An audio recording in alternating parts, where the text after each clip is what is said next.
Hi everyone, it's Laura, and I'm here today with my first quarter wrap up. Because I'm so far behind and I didn't actually read that much in the beginning of the year, I am lumping together my wrap ups from January, February, and March. So I will mention if any of these books I did physically own and I chose to unhaul them. I can't hold on to books for that long, and I actually had a neighbor with a 17-year-old who's into reading, and he saw me juggling 2 boxes of these books in the car as I was going to figure out what to do with them. So I offered to let her look through them to see what she liked. Apparently there was a lot that she selected, so I always enjoy passing on the love of reading to someone else, and hopefully she enjoys many of those books more than I did. So for January, I was in the midst of reading the Game Changer series. I had already read Game Changer and Heated Rivalry at the very end of December. So I started off the year with the 3rd book in the series. I'm sorry, the camera's moving. My cat is playing with a toy mouse around and jostled it. I was on Tough Guy, which is the 3rd book in the series. This book is following Ryan, Price, and Fabian. And Ryan, we have tangentially kind of met through Ilya's perspective. He was a very quiet person in Heated Rivalry, and he seemed to be a very nervous flyer. And we find out more in this book that he is very brutish on the ice, but he is very sensitive and much more of a teddy bear and wishes that he could be appreciated for his hockey skills instead of his size. And then Fabian was someone he knew in his childhood. They reconnect, and Fabian is currently working in a retail setting, but he has many opportunities and he is about to basically hit it big with his music career. And so it's kind of like opposites attract. And overall, I enjoyed this, not as much as some of the others in the series, but I gave this 4 stars. Then there's Common Goal, which is featuring Kyle and Eric, and both of these are side characters from the Game Changer book, Kip and Scott's story. So Kyle works at the bar with Kip, and Eric was the goalie on Scott's team. Eric is in his last season. He's about to retire. He got divorced not too long ago. Turns out he always knew he was bisexual, but now he wants to explore that more. Kyle is trying to get over some feelings for Kip and decides to take him on. Basically, there is kind of an age gap between them, and that kind of prevents them from seeing each other clearly as they should. I gave this 4 stars. Then there's Role Model, which is the 5th book in the series, and this one follows Troy Barrett and Harris, I forget his last name. And Troy was basically a character that we saw in Ryan's book, and you didn't like him because he was a bully on the team who was kind of a bad guy, but it turns out he had a lot more going on, and just when you think he can't be redeemed, and he turns out to be a sweetheart in this, and he is transferred to the Centaurs team in Ottawa.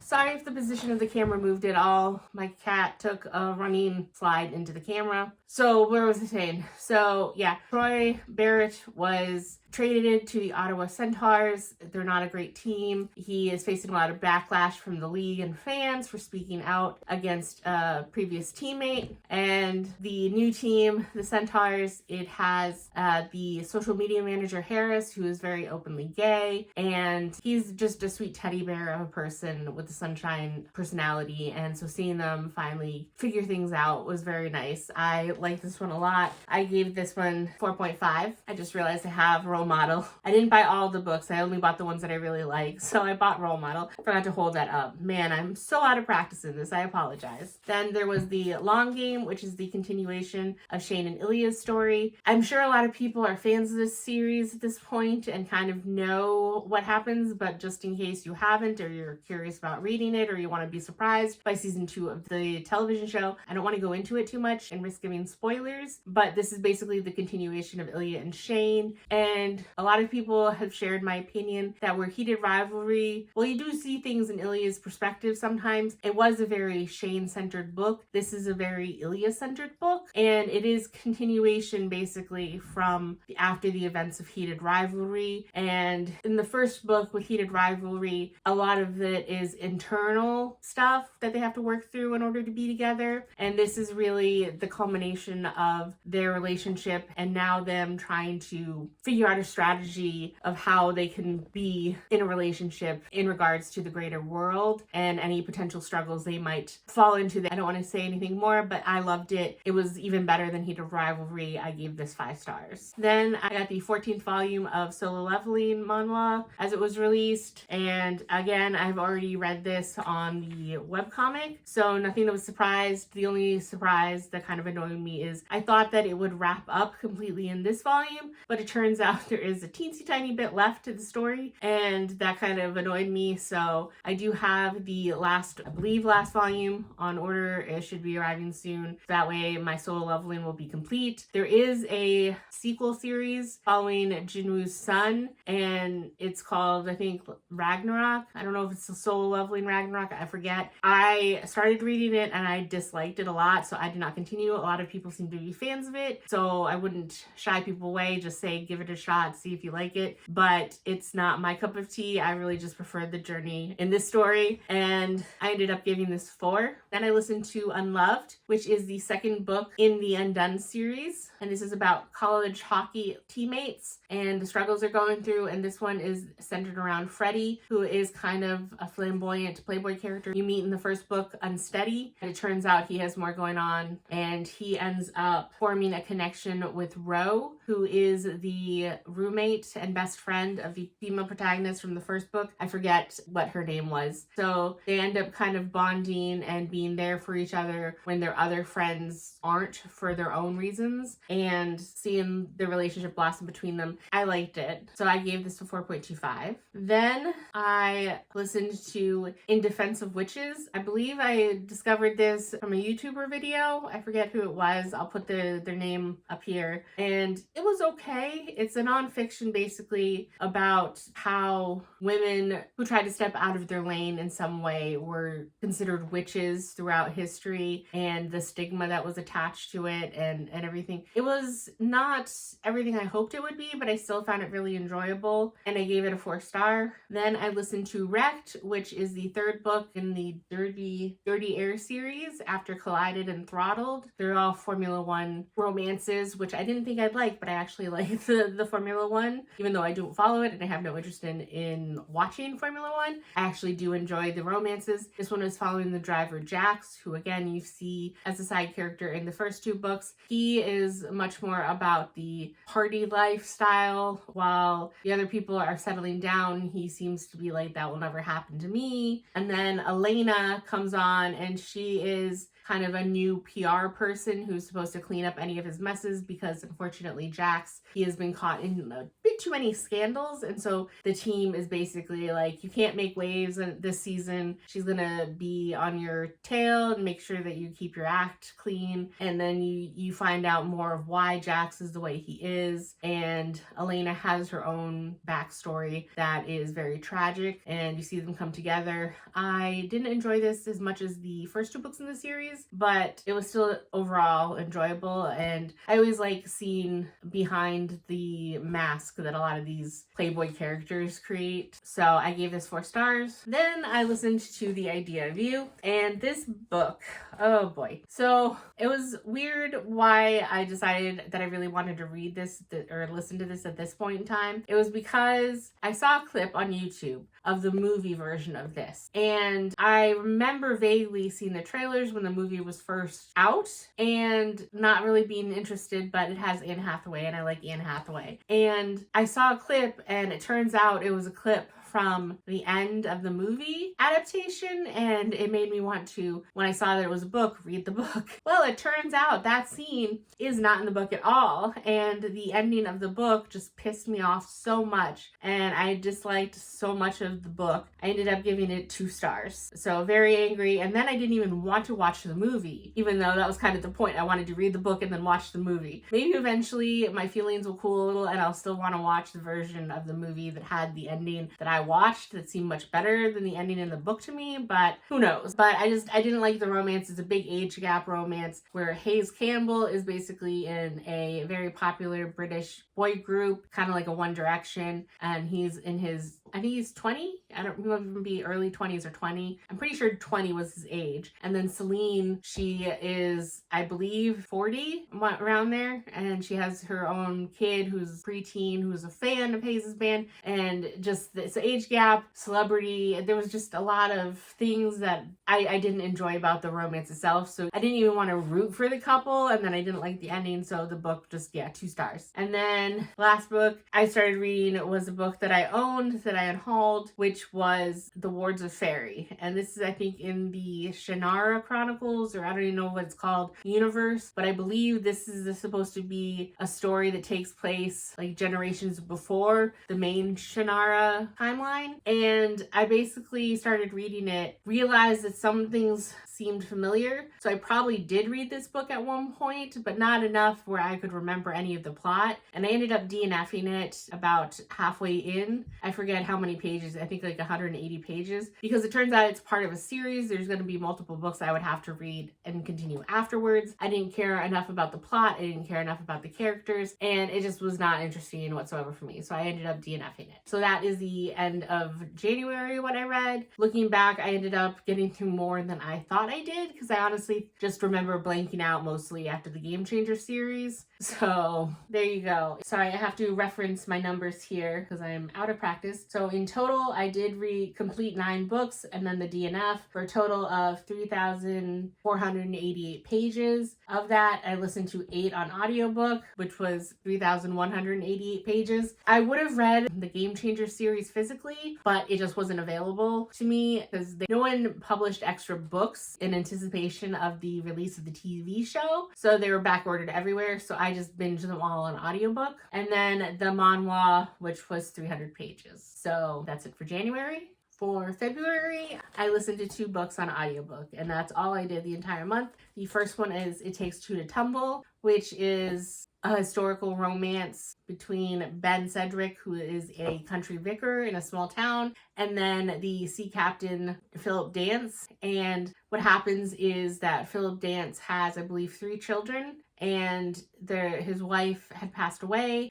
and they became unmanageable. Obviously, being a ship captain, he is gone a lot of the time doing his duty for country, and so he's hired numerous caretakers for his children, but they are basically unmanageable, and he can't get anyone else to take care of them. So basically, the townspeople decide that Ben, the vicar, is now going to be in charge of doing what he can. He ends up kind of managing to form a bond between himself and the kids, and then when Captain Philip comes back, a romance starts between them, but obviously there's a lot of roadblocks in the way before anything can truly happen. But overall, I enjoyed this. I gave it a 4.25.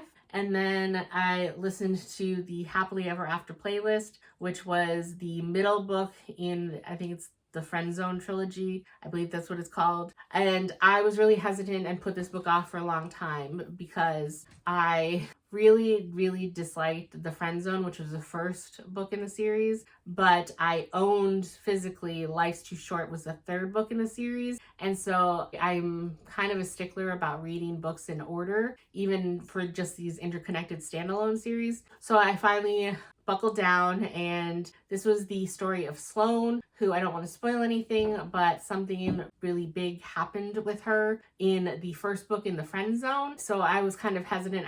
I wanted a happily ever after for her, but I also just didn't want to see what I knew was going to be going on in her story. But basically, it turned out really good. I liked this a lot more than the Friend Zone, because she is basically driving around town, and at, I forget if it was a stop sign or a stoplight, a random dog jumps into her vehicle, and that freaks her out. So she tries to call the number on the tag, and she leaves voicemail after voicemail. No one picks up, and it turns out it's because it's Jason's dog, who trusted his dog with the wrong person while he was away. He's a musician, and he was on tour in Australia, I believe. And so by the time he finally gets back and he checks his phone, and he finds out that it's been like 2 weeks or something, 1 or 2 weeks, and he asks about when he can pick up his dog. Sloane's like, no, this is my dog. What are you talking about? But they end up agreeing to communicate more, and they meet,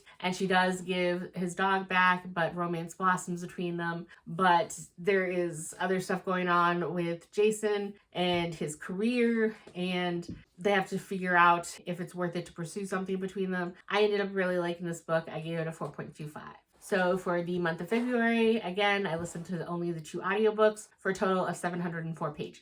As for March, I started off the month with Black Love Matters. This I started in February, but I wasn't able to finish it in time. It's a series of essays written by different Black artists and how their perception of Black love was when they grew up based on the media that they saw, whether it be in books, TV shows, or movies, and how it affected them and what they would like to see. And I found it just very informative since I am not Black, just seeing, as with everything that's not cis white, how far we still have to go for people to fully see themselves represented in media. But I really like this. I gave this a 4.5. Then I listened to One Day Everyone Will Have Always Been Against This, which is another nonfiction, and this one came to my attention during the Goodreads Choice Awards at the end of last year, and my hold finally came in.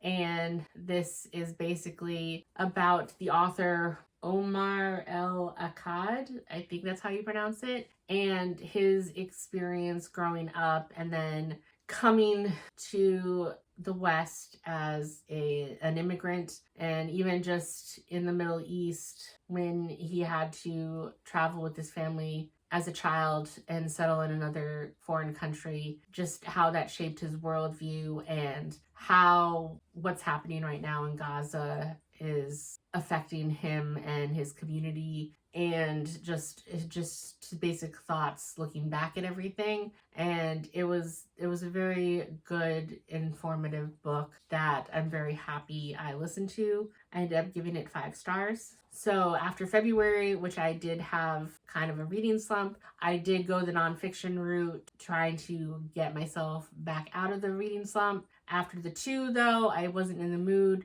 I really enjoy nonfiction, but because they tend to be somewhat depressing, at least the ones that have topics I'm interested in, I find them informative, and I'm happy that I read them, but I can't read too many too often or else it starts to upset me. So I went the opposite route and I tried to go for cozy. So then I listened to Days at the Morisaki Bookshop, and this one, I didn't enjoy it as much as the Full Moon Coffee Shop, but it was kind of along the lines of The Cat Who Saved the Library. It's basically about this girl, Takako, who recently experienced a breakup, and it turns out that she was unknowingly the side chick, and unfortunately her ex-boyfriend was a coworker, so now she feels like she has to quit because the other woman, or the main woman that her ex-boyfriend is with and is supposed to get married, she's actually a sweetheart, and so she doesn't want to stare at them every day, so she wants to quit. And then her kind of mysterious, somewhat estranged uncle gives her a call and offers her a place to stay and a job at the Morisaki Bookshop. And there she learns more about her uncle and his wife that just up and left a few years ago, and some of the regular patrons of the bookshop. And she just kind of figures out more about what she wants in life and what steps she needs to take to make herself happy. And it is a very chill and cute and cozy read. That being said, it wasn't particularly special in my opinion, and not something that I would necessarily crave a physical copy of or be dying to reread. I am still going to follow up with the sequel, More Days at the Morisaki Bookshop, but I don't foresee myself really ever revisiting the series after that. But I ended up giving this a 3.75. Then I listened to Him, which is the book between Elle Kennedy and Sabrina Bowen. And I was a little hesitant because I've seen this recommended a lot, but after last fall, where I read the first 3 books in Elle Kennedy's Off-Campus series, and I was not a fan of those, I'll have to go back and make sure that I have videos out on my thoughts on those. I was a little hesitant how much this would really be for me, but I'm glad I gave it a shot because I actually really like this book. This is about two men who are hockey players on rival teams in college, but they used to be childhood friends that they met basically like at a summer hockey camp. And Ryan is gay, and he's known he was gay since those summer camp days. And Jamie was his friend, and kind of as a bet, they end up doing some physically romantic stuff. And Ryan felt really, really bad, so he just basically cut Jamie off cold turkey. And Jamie was none the wiser about why. He just thought it was like a fluke about bros following through on a bet. He never really gave it much more thought, but it is them reconnecting and discovering that there is actually some romantic chemistry there, but then figuring out if this is something that they want to pursue. I really liked it, and especially if it sounds familiar, after the Game Changer series, me liking male hockey romance, I was on board. I really liked it, and so I look forward to reading the follow-up, Us. I have not read it yet, but I hope to soon, and depending on my thoughts on that, I think there's also a third book, Epic. I might be wrong if that's a necessary part or if that's like a side story. I don't know. I haven't looked into it that much, but depending on my thoughts about the rest of the series, I will probably eventually get physical copies to put on my shelf because I do like them. So I ended up giving this book 5. And then the last book I read in the month of March was The Gingerbread Bakery. I listened to this because I've basically been done with the Dream Harbor series almost as soon as I began it. I read The Pumpkin Spice Cafe because the book cover was really cute. It seemed to give a lot of the Gilmore Girls vibes with Stars Hollow, and I was disappointed when I read that first book, but then I gave it another shot with the Cinnamon Bun Bookstore. I believe that was the second one, which I enjoyed more with the characters and the romance, but still didn't blow my mind with anything particularly special about it. And then I read The Christmas Tree Farm, and I just basically gave up at that point and realized the series wasn't for me. So when the next book, which is I think the pink strawberry something pancake, I wasn't really interested in, but the only one I was interested in, no matter how many more there would be with the bakery, because from the very beginning with the Pumpkin Spice Cafe, Annie, the baker in the friend group, had such a vendetta against Mac that I just needed to know what was going on, even though I went in basically with the lowest of low expectations about fully enjoying the book. So I could finally put this series in a box and not think about it again. I needed to know what their backstory was, why there was such a rivalry, especially since it seemed mostly on Annie's part, but Mac seemed to love to goad her. And so I just wanted to figure out what the dynamic was. And I have to say, I'm happy that I know, but